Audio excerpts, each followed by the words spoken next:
Hello, welcome to my channel.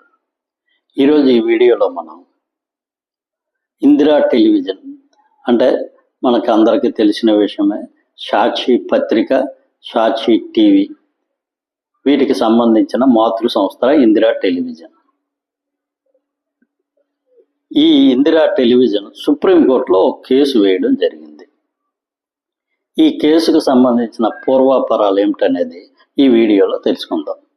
ముందుగా ఈ channel subscribe చేసుకోకపోతే ప్లీజ్ ఈ ఛానల్ సబ్స్క్రైబ్ చేసుకోండి. Thank you. ఇక విషయంలోకి వెళ్తే, ఈరోజు ఈ ఇందిరా టెలివిజన్ సుప్రీంకోర్టులో ఒక కేసు వేయడం జరిగింది. ఆ కేసు ఏమిటంటే, ఆంధ్రప్రదేశ్లో ఈ ఇందిరా టెలివిజన్కు సంబంధించిన సాక్షి ఛానల్ని ఈ నెట్వర్క్లు, టెలివిజన్ నెట్వర్కుల్లోనే ప్రసారం చేయడం జరగలేదు. ఈ సాక్షి ఛానల్ని బ్లాక్ చేయడం జరిగింది. కాబట్టి ఈ విషయంగా సుప్రీంకోర్టు ఆంధ్రప్రదేశ్ ప్రభుత్వానికి తగు సూచనలు చేసి, ఇక నుంచి మా సాక్షి ఛానల్ అనేది ఆంధ్రప్రదేశ్లోని టీవీల్లో ప్రసారం అయ్యేటట్టుగా వాళ్ళు ప్రభుత్వానికి సూచనలు చేయాలని చెప్పి వాళ్ళు కోర్టులో కేసు వేశారు. ఈ కేసు మీద చాలా వరకు విచారణ జరిగింది. దానికి సంబంధించి ఈరోజు సుప్రీంకోర్టు వారు వాళ్ళ తీర్పును వెలిబుచ్చడం జరిగింది. ఇక్కడ సుప్రీంకోర్టు వారు అసలు ఈ కేసుని విచారణ నిమిత్తం తీసుకోవడం కూడా జరగలేదు. ఇక్కడ ప్రసార మాధ్యమాలకు సంబంధించి ఏమైనా సరే వివాదాలు వస్తే ఈ వివాదాలను పరిష్కరించడం కోసమని మన దేశంలో టీడీశాట్ అనే ఒక సంస్థ ఉంది. అంటే టెలివిజన్ డిస్ప్యూటెడ్, అంటే టెలివిజన్కు సంబంధించిన వివాదాలు పరిష్కరించే ఎపిలేట్ ట్రిబ్యునల్ అనేది ఒకటి ఉంది. అక్కడ పని జరగకపోతే అప్పుడు మా దగ్గరికి రావాలి తప్ప, ముందుగా మీరు ఈ టీడీశాట్ దగ్గరికి వెళ్ళి మీ ప్రాబ్లమ్స్ని వాళ్ళకి తెలియచేయండి.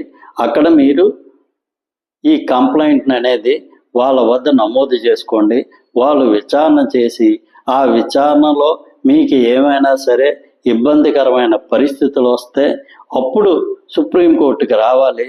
ఏదైనా సరే సమస్య వచ్చేటప్పుడు ఆ సమస్యకి దానికి సంబంధించిన పరిష్కారం ఎక్కడ లభిస్తుందో వేరే చోట లభించే అవకాశం ఉన్నప్పుడు అటువంటి కేసుల్ని సుప్రీంకోర్టు విచారణకి తీసుకోదు అని ఇందిరా టెలివిజన్కి చెప్పడం జరిగింది.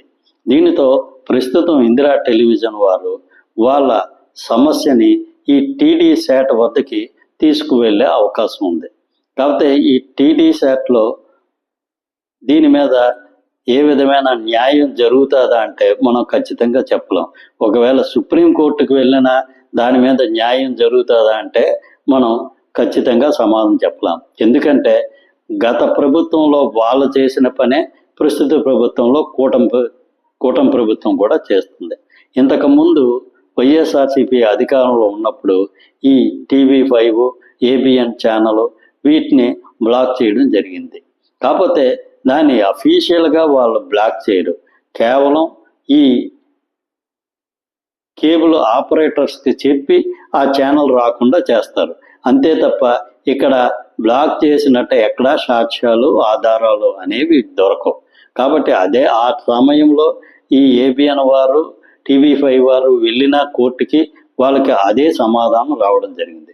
ప్రస్తుతం కూడా ఈ ఇందిరా టెలివిజన్ వారు అక్కడ వెళ్ళినా వీరికి అదే సమాధానం వస్తుంది. మీరు సాక్ష్యాలు, ఆధారాలు తీసుకురమ్మంటారు. ఇక్కడ సాక్ష్యాలు, ఆధారాలు ఎక్కడ అఫీషియల్గా ఉండవు. ఎందుకంటే కేవలం కేబుల్ ఆపరేటర్లతో చెప్పి వాళ్ళు వాటిని బ్లాక్ చేయించడం జరుగుతుంది. దాని మీద వాళ్ళు ఎందుకు బ్లాక్ చేశారంటే ఏదో టెక్నికల్ ప్రాబ్లం అని చెప్తారు తప్ప ఇలా ప్రభుత్వం వాళ్ళు బ్లాక్ చేయమన్నారని చెప్పరు కదా. కాబట్టి ఈ విషయంలో మనకు తెలిసినంత వరకు న్యాయం జరిగే అవకాశం అయితే చాలా తక్కువగా ఉంది. Thank you. ఈ వీడియో నచ్చినట్లయితే ఈ ఛానల్ సబ్స్క్రైబ్ చేసుకోండి. Thank you very much.